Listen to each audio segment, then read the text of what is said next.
Yung masakit talaga na lalaki. Pati babae, hindi babae.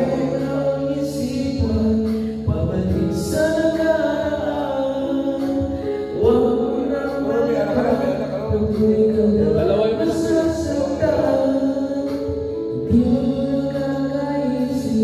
Napanood ko yun, madala bakit ang hirap ano yun ito ah. Ang hirap isipin pa na. Kahit ako yung Tinapos ko naman, ano ko lang ba, yung sa feeling ng lalaki, lalo na yung sa babae.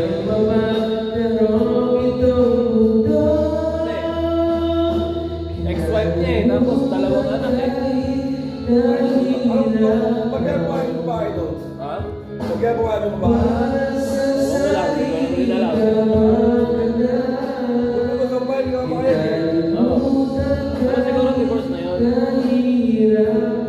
Sa tingin ko kasi nakapagpakasal siya eh. Pero kahit na, hindi ka mapayag ko. Pero merong kwento sa akin. Part naman to ng Indonesia. Diba sa atin parents contract? Contract talaga. Sa atin, yung kontrata for lifetime eh. Sa Indonesia, pag sinabing contract, nakadepende sa'yo yun. Ilang taon? Kung ilang taon or ilang buwan. Ganun sa kanila dati. Eh, parang yung binatang. Binago lang ng presidente nila ngayon. Pag marriage contract talaga na. Marriage contract. Matadaan ka talaga ng legal. Kung magkapa-divorce ka o ano. Dati kasi daw, gusto mo lang, magpakasal kayo ngayon. After 6 months, expire. Ganun daw ang sistema daw dati. Kasamahan mo ng ano. Sabi ko, totoo ba talagang kwento yan? Tinandaan ko.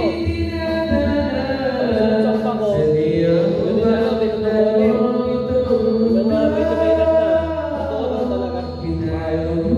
Sabi ko, akala ko ba, kasama ko rin kasi medyo may pagka-ranik din. Loko-loko din ba? Alam ko, biro-biro lang. Alam ko, gawa-gawa lang yun. Totoo pala talaga. Mas lalo na yun sa mga ano, sa mga sila. Maraming gumagawa ng ganon sa sila.